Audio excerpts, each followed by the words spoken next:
Han Sen observed the dead bodies that lay strewn about and frowned. The bodies of the blood-horned Shura, after being killed by the Adiraid, began to rot quickly. Even the horns on their heads decomposed, as their mangled bodies reduced to thick, bloody mush on the ground. It was a grotesque sight. What are these things? Han Sen frowned. Clearly, they weren't creatures, but neither were they humans. And if they were indeed Shura, as he initially suspected, there was something different about them. Han Sen's thoughts turned to Zero, but she was vastly different than these monsters, as well. Regardless of whether Zero was in human or Shura mode, she did not have a disfigured body akin to the creatures he had just fought. Her body cleanly represented either a human shape or a Shura shape. These things cannot be a natural creation of this world. Humans must have constructed these beings. Whoever created these and set them loose upon me obviously wants to see me dead. But who would do such a thing? Han Sen frowned again. Angel Gene seemed like the most likely candidate. Han Sen did not continue. Instead, he returned to the nearest shelter and teleported back to the Alliance. If his opponent was willing to do this to him, he was afraid of what they might do to his family. No one would dare come after him in the Alliance, especially now that he was counted as one of the Jai family. So, the first thing he did when he returned to the Alliance was try to contact his mother. He wanted to tell her not to spend much time in the shelter and remain in the Alliance for as long as she could. Or at least, wait until he arrived there to protect her. But when Han Sen called his mother, he received no answer. This made Han Sen's heart jump with worry. Han Sen called King Xuan and asked her to send a few members of the special squad over to protect his mother and escort her out of the shelter, if they could.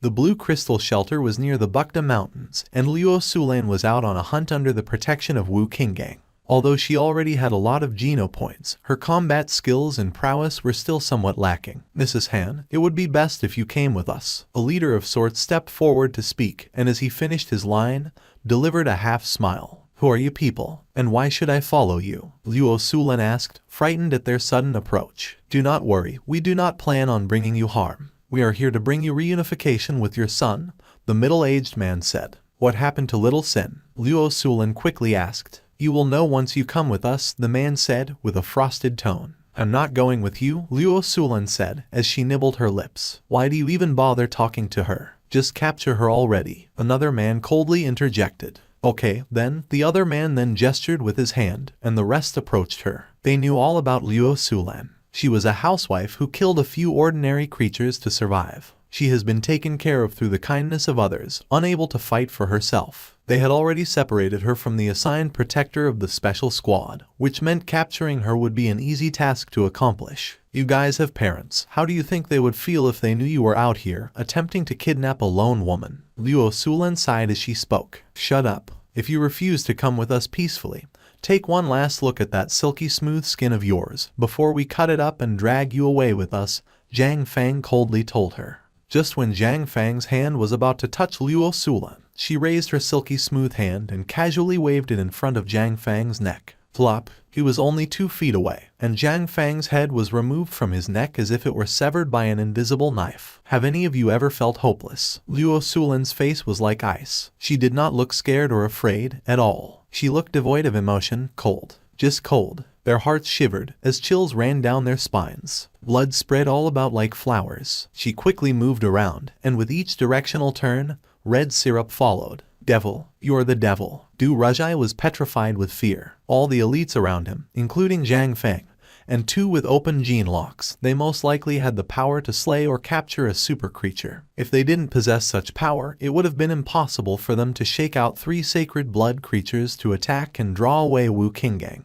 But the elites were now mercilessly slain by a woman that only had to walk 10 quick steps to sever each elite's head from their neck. Yet with the claret blood that sprayed and flowed, not a single droplet stained the woman's clothing. Luo Sulan still looked as elegant and as gentle as ever. The woman stood in front of Du Rajai, who no longer thought she was a pretty woman. She was now the devil. Don't kill me. I still have my parents, and I have a wife and kids. Du Rajai slobbered his plea for mercy after dropping down to his knees. The devil doesn't believe in tears. Luo Sulan gave Du Rajai one last, cold look. She swung her hand, and another head rose to the sky with an airborne wake of blood. The Blue Crystal team found Luo Sulan out near the mountains and quickly brought her back to the shelter. Wu Qinggang killed 1 sacred blood creature and managed to chase away the other 2 before returning himself. The Blue Crystal team believed things were not as simple as they might have initially seemed, as those sacred blood creatures should not have appeared where they were in the first place. But aside from their intrusion, nothing else happened. Luo Sulan was safe. Although it was strange, Luo Sulan's safety was all that mattered. After she returned to the shelter, she teleported to the Alliance. Near the base of the mountains, the ground seemed disrupted. The soil seemed fresh, as if something had been recently buried. "Mom, are you okay?" King Xuan had told Han Sen what had occurred at the shelter, and he found it strange as well. "I'm fine. What could have possibly happened to me?" Luo Sulan asked. "Mom, I may have offended someone in the shelter. They have tried to come at me already, but they were unsuccessful." "Little Sen, who did you offend? Will something happen?" Luo Sulan worriedly asked. "Don't worry, I can handle all this. Your son is strong now." Han Sen smiled as he spoke. "It's my fault for being unable to protect you." Luo Sulan spoke with a tone of sadness. "Mom, it was difficult enough for you to raise me. Now, I should be the one protecting you," Han Sen quickly told her. "Little Sen, do you still have your great-grandfather's relic?" Luo Sulan asked him, seemingly randomly. "Of course I do. Do not worry for that, Mom. I always carry this pendant," Han Sen said. "All right, then." A look of relief then washed over Luo Sulan. After hanging up the communicator, Luo Sulan's expression was complicated. She thought to herself, after all these years spent working so hard, can we still not escape this loop? After Han Sen confirmed his mother's safety, he decided to resume his journey to the Blue Crystal Shelter. Han Sen was riding Golden Growler through the Black Desert, and because of the region's vast size and barren wastes, he looked lonely and small in its midst. "I wish I did not have to eat or drink. At least I would feel better in this damn place if I did not have to." Han Sen had been on his traversal of the Black Desert for 6 days before realizing he was lost. A massive black sandstorm had kicked up 2 days prior, which was quite threatening. It did not harm Han Sen, but in his escape, he ended up losing all sense of direction. The silver fox didn't look comfortable under the sunlight. It still remained perched on Han Sen's shoulder, but it used its own tail as a shield or fluffy parasol to block the sunlight. It also yawned a lot. A shelter. Han Sen saw a really large building in the middle of the black sands he traversed, which made him open his eyes wide. Even if it wasn't a human shelter, and as long as it wasn't a super shelter, he could venture inside and obtain a new spirit. If he did that, he could teleport back to the Alliance and have a hot shower. He could rest, restock, and prepare himself once more. Han Sen hurried his Golden Growler, wanting to approach the place faster. He keenly observed the shelter as he drew closer and closer. It was fairly small, so he became certain that it wasn't a super shelter. But when he got closer, Han Sen began to feel a little disturbed. The shelter looked a little disheveled and rugged. It didn't look to be in total ruin, but it most certainly looked like an ancient city that had been abandoned a long time ago. This cannot be an abandoned shelter. "Oh, please, God, let the teleporter still be functional," Han Sen prayed in his heart. As he got closer to the Yellowstone City, things were not as bad as they initially seemed. It was indeed a human shelter, and before the front gate, he noticed a giant parasol had been placed. Under the parasol was a sunbathing bench with a person lying on it. There was a beautiful woman lying there. She had nice long legs with short black hair. Her butt was firm and round like a peach, whose limelight was only stolen by her large boobies. Her waist was slim but solid, and you could espy a little muscle there. In the middle of this boring black desert, Han Sen's eyes almost fell out at how amazing this sight was. How could Han Sen see it so clearly? Because the short-haired lady was naked, sunbathing on the bench in a relaxed posture. Are my eyes playing tricks? Am I suffering a hallucination? Having been in the Black Desert too long, maybe it really is a mirage. Han Sen rubbed his eyes hard, wanting to confirm what he was seeing was actually true. The Yellowstone City was still there. The parasol and the sunbathing bench were still there, as was the beautiful lady. But Han Sen still did not believe it to be true. He put the Golden Growler back in the Sea of Soul and sped up his approach to the Yellowstone City. He ran there as fast as his legs could carry him. As Han Sen got closer and closer, the image of the place he had discovered became clearer and clearer. It really did seem like a real place that existed. No way. Is this for real? There is no way I'm this lucky. It doesn't make sense to have a pretty, naked woman sunbathing here in the desert. This must be a hallucination. It must be. Han Sen was now in front of the short-haired lady. He reached his hand out to grab the woman's bubble butt to confirm the validity of his vision, and was surprised to feel that her skin was smooth and bouncy to the touch. He could even feel the sunscreen that had been rubbed in. Maybe I was wrong. This does seem real. Han Sen thought it felt really good, so he squeezed her butt some more. A second later, however, the short-haired lady woke up. She turned her head in a sleepy fashion and said, "Little orange, don't do that. I'm trying to sunbathe here." When her eyesight came into focus and she saw Han Sen with a hand still firmly clasped on her buttock, she completely froze. They both locked gazes with each other for a few seconds before the woman snapped, which led to a scream echoing across the black desert. Her beautiful legs were like two lashing dragons, attempting to capture Han Sen like a pair of scissors. They looked ready to cut him down right then and there. Han Sen kept evading her capture and tried to plead with the woman, saying, "Lady, I have been wandering the black desert by myself for far too long. I thought I had encountered a mirage. I was only concerned with checking whether or not my eyes were playing tricks on me." Although he wasn't telling her the whole truth, he was never going to admit how he actually enjoyed playing with her butt. "I'm going to kill you." The woman did not care for his words and continued trying to attack Han Sen. "If you want to kill me, can you at least put on some clothes first?" Han Sen kept stepping backwards, talking to her. Things had gone a little haywire, and viewing her flailing naked body was getting a little awkward. The woman froze and screamed once more. The next second, the woman summoned armor to clothe her body. She gritted her teeth and resumed her attempts to attack Han Sen. "Lady, you must believe me. I am a soldier with ethics." Han Sen thought he had heard these words spoken somewhere before, and so he used them. The woman continued as if she were both deaf and mad, and her attempts to attack Han Sen did not slow down. "Lady, if you keep doing this, I will have to be rude. You won't be able to blame me for what happens next. It is daytime, and you are without clothes in public. Sunbathing or not, I am not the only person who would stop to admire you," Han Sen said. "Screw your public. Aside from you, what other perverts might be hiding around here, huh?" The lady spoke, amidst her frantic attempts to attack Han Sen. Han Sen just now noticed there was no one else in the city. Aside from the short-haired lady, the local vicinity was entirely dead.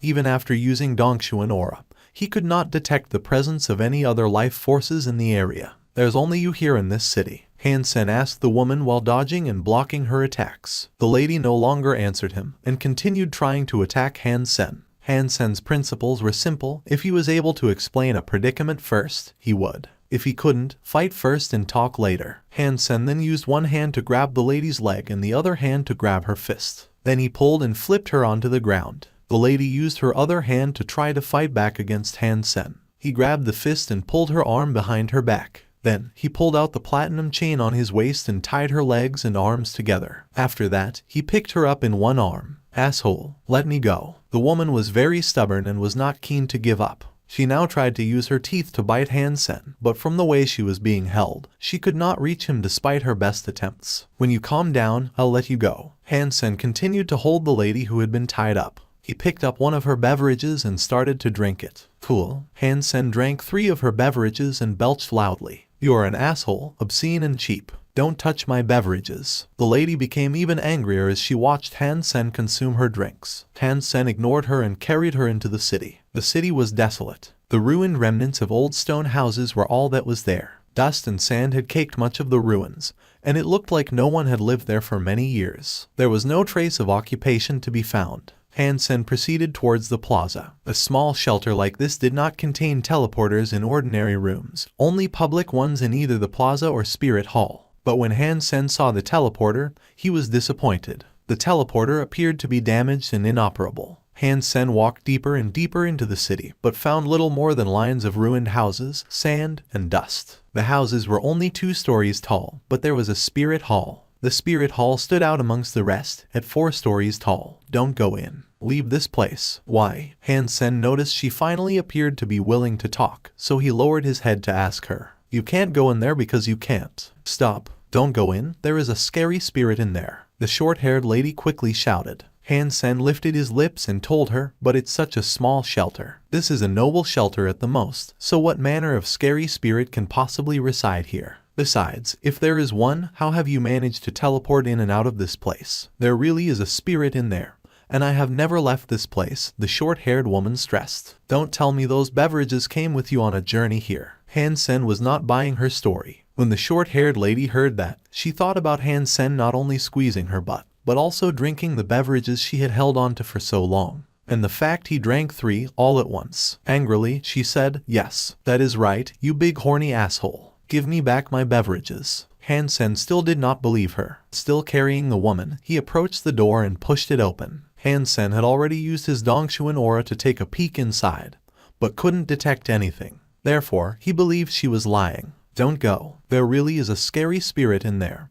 and you'll regret stepping inside. Let me go and die inside there all alone. Don't drag me down to hell with you. The moment Han Sen stepped into the spirit hall, his heart jumped. A scary force approached him like a black shadow or a toxic snake. Dong! Han Sen held his flaming Rex spike horizontally and blocked the shadow-like snake. He saw what appeared to be an arm-thick, black chain wrap itself around his Rex spike. On the other side of the black chain, a person appeared to be holding it, clad in broken armor. He was impaled on a black pillar, and the chain he wielded led through his body and into the stone behind him. The man looked pretty but cold, and he had long, narrow eyes. He had 2 fox ears in his long black hair. He coldly looked at Han Sen as his long fingers clasped the other end of the chain. The man yanked the chain, and a powerful force tugged Han Sen towards him. Han Sen was shocked, but he let go of the flaming Rex spike that had become entangled with the chain. Han Sen summoned his Snow Lady Beast soul and combined with it, returning the Rex spike as he did so. The man lashed his black chain, which had split into 1,000 smaller snakes that sought to latch onto Han Sen. If he didn't do something, he'd be covered in a legion of the slithering fiends. Oh no, I'm dead. Did you just want someone to die alongside you, so you didn't have to die alone? I have never had a boyfriend, and I have never had sex. I don't want to die yet. The short-haired lady was still under Han Sen's arm, and seeing the black chains, she almost started to cry. But then Han Sen moved his body. With the lady in hand, he managed to weave and evade every single chain lash. The attacker looked spooked, and so he lashed his chain again. The black chain that he wielded looked alive, and it turned into a toxic snake that tried to snap and bite Han Sen. Han Sen ran between the chains, and no matter how frightening the weapon was, it could not touch him. I'm going to die. I'm going to die. The short-haired lady felt like a passenger in a car driving at top speed along a cliffside. Any second, the car might tip and send her plummeting to the distant ground below. The short-haired lady's eyes were starting to water. Han Sen had the skills to dodge the attacks. However, if the short-haired lady had been left to her own devices, she'd have been snatched up by the chain in an instant. But still, being held by Han Sen and having her life put entirely within his hands was more terrifying than anything else imaginable.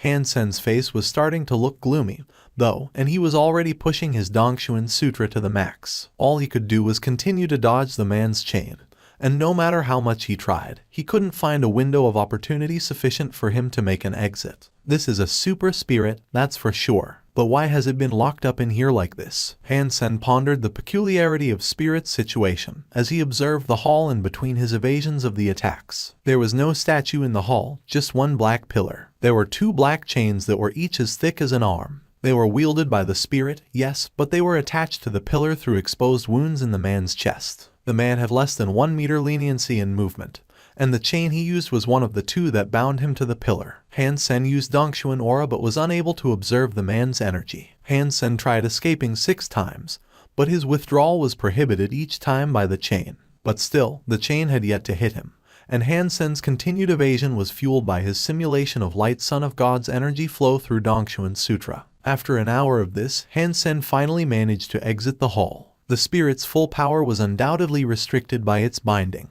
Why is that spirit chained up here? There is no statue or spirit stone here. It's pretty strange to say the least. Because he had no spirit stone, Han Sen had no particular interest in killing the spirit. Killing him did not provide Han Sen any benefit, and instead, it might only aid his attacker. If the spirit died, it would simply respawn at its own spirit stone, and it would not be trapped like it was now. You damn pervert, let me go. The short-haired lady, whose face was painted with dried-up tear marks, felt her waist begin to hurt. Sorry, I forgot all about you. The short-haired lady tried to stand up, but her waist was very sore. Her whole body was feeling numb, too. She stood up halfway, but then stumbled and fell back into Han Sen's arms. Han Sen helped her stand up straight, smiled, and said, "Lady, I know I am handsome, but please slow down. There is no need to literally throw yourself into my arms. I am not willing to date just anyone. It is important that we get to know each other first. You go to hell." The lady pushed Han Sen away and sat down on a stone stair, feeling somewhat crippled. She then began rubbing her sore waist. Han Sen wanted to flirt with the lady for a bit longer and perhaps come to learn of what might have happened here. But suddenly, he felt a scary presence dawn someplace outside the city walls. It was moving quickly. Han Sen seemed glum and looked out towards the city gate. He asked the short-haired woman, "Lady, aside from this spirit, do any other horrible creatures reside in the area?" The short-haired lady did not answer. Han Sen heard loud footsteps, however, and then he saw a creature that looked like a cat. It looked like a cat, but it was as large as an elephant. It had orange fur and was stomping towards them. Han Sen frowned. With the life force he could sense, he acknowledged it as a super creature. Little Orange, good timing. This big pervert has been trying to bully me, so get over here and kick his ass. The short-haired lady saw the super creature and suddenly looked overjoyed. She leapt onto the back of the cat and stroked its head. With a paw, it pointed towards Han Sen. The creature used its big round eyes to look at Han Sen, and then let out a fearsome cry. Meow. Watching an extra-large orange furball approach with haste, the silver fox that was still perched on Han Sen's shoulder moved before its master could. The silver fox's hair all stood up, and a charge of silver light began to form across its pelt. With a fierce discharge, a silver thunderbolt struck the super creature that the short-haired lady referred to as Little Orange. The shrill shriek of the cat and the sharp scream of pain from the lady that mounted it sounded at the same time. Although Little Orange was much larger than the silver fox, they were both juvenile super creatures. The cat looked like it had been born before the silver fox, but somehow it seemed to be in alliance with the short-haired lady. The short-haired lady was frozen while watching her cat get bullied. She was quite surprised earlier when Han Sen managed to escape from the spirit hall without suffering harm. But now she was even more surprised that the little pervert silver fox pet could challenge her own. And the way it attacked was more of a fun-making tease than anything. Birds of a feather flocked together. The short-haired lady shouted aloud, despite the fear that started to encroach upon her mind. When Zhu Yume became an evolver and entered the second god's sanctuary, she never expected she would be sent to a dump like this. Not a single human populated the region, and when she first came here, she witnessed a creature battling a spirit. That was how she made it out of the spirit hall upon her arrival, and that was how she also became stranded, here in no man's land. Zhu Yume was fortunate enough to meet Little Orange in the shelter. It did not treat her like an enemy, and it was really nice to her. The reason Zhu Yume had managed to survive here was all down to Little Orange, as a matter of fact, who frequently went out to collect loot for her. The flesh of the creatures it brought her was of the sacred blood variety, which surprised Zhu Yume a lot. After being together for a long time, the bond between Zhu Yume and Little Orange had become a strong one. They hunted together often, and she was able to witness how easily Little Orange slew such creatures. But this powerful Little Orange of hers was now getting bullied under an oppressive little fox, and she was starting to grow a touch worried over its well-being.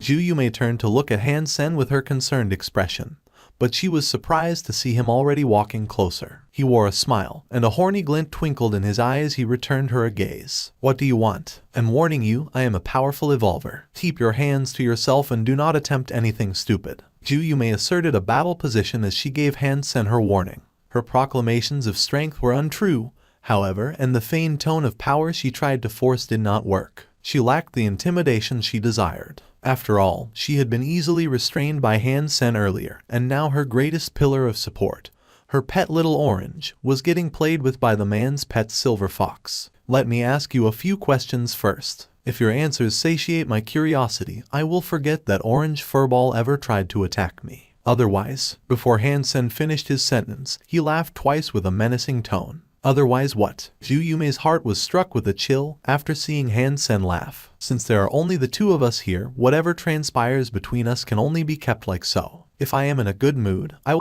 you and then kill you. If I am in a bad mood, I will kill you and if my mood is ambivalent, then I'll just kill you while Han Sen bluffed. When Zhu Yume heard him speak those words, her skin flared with goosebumps. She forced herself to present a cute smile and with a voice of pleading, she begged, "Oh, big brother, there is no need for you to do something like that. We are both humans, aren't we? And in this grand second god's sanctuary, we were fortunate to cross paths. Our encounter has to be one of fate. We should help each other, not antagonize each other. What is your name?" Han Sen gave Zhu Yume a deep stare as he asked. "My name is Zhu Yume. I hail from a poor family of minor prominence. I worked my hardest to become an evolver, and I cannot believe I ended up here in this place. Not a single other person exists here, and it seems like I cannot leave. I almost died here. Meeting you was a stroke of luck, indeed." Zhu Yume looked very pitiable right now. Put away the acting talent. You are very young and powerful to have joined the second god's sanctuary. You must have maxed out your sacred geno points to become an evolver. And you are saying you hail from a poor family. Han Sen spoke with disdain. Zhu Yume presented an awkward smile and said, "Well, I'm all right.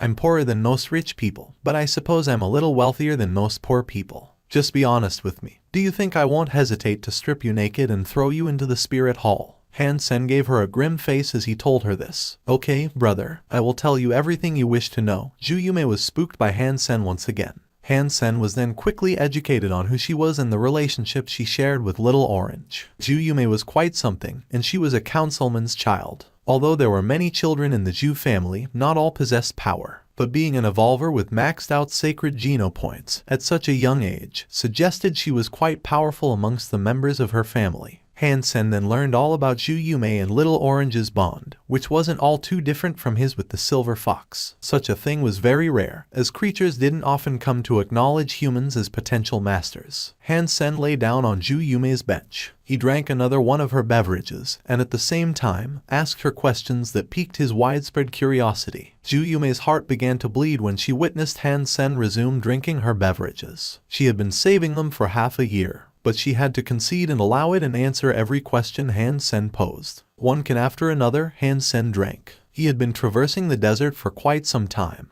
and he had grown tired of the repetitive taste of nutrient solutions. Having long fancied the taste of something else, he couldn't quite help himself from taking her drinks. He had drunk so much that her coveted trove of drinks had now been depleted, and only one remained. When his devilish hands reached out to grab it, Zhu Yume reached a breaking point. She could no longer restrain herself, and so she lunged out to grab the can. She quickly opened it and gulped it down in one large swig. After she was done, it was as if it had instilled her with a renewed confidence. She chucked the can away, looked at Han Sen, and told him, "Do whatever you want to me, I would rather die with dignity." Han Sen took off the sunglasses he was wearing, which also belonged to Zhu Yume, and looked at her face, which spoke of a willingness to accept death. Then he said, "Your dignity is equivalent to the worth of a soda can." Zhu Yume's face went all red. She had been stuck in this place for the longest time, and the drink and snacks she had kept were a suspension and fortification of her hope. Now, that had been ruined by Han Sen. She took a few steps backward and asked, "What are you doing? What? Must I report my comings and goings to you or something?"